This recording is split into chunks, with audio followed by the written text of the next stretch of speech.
बाबासाहेब, तुम्ही फक्त आमचे वडील म्हणून राहिला असता तर काय झालं असतं? दख्खनच्या पठारावरचं एक कुटुंब सुखी झालं असतं. पण आबासाहेब, तुम्ही छत्रपती झालात आणि एकच घर सुखी होण्याऐवजी दख्खनच्या पठारावरची लाखो घरं सुखी झाली. प्रत्येक घरात चुली पेटल्या, चुलीवर भाकऱ्या भाजल्या गेल्या, भुकेल्या जीवांनी पोट भरले ढेकर दिले.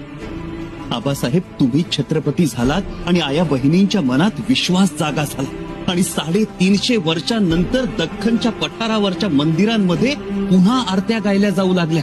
एवढंच नाही आबासाहेब, तुम्ही केवळ आमचे वडील म्हणून राहिला असतात तर एक बाप म्हणून तुमच्या संस्कारांचा ठसा आमच्या मनावर नक्कीच कोरला गेला असता.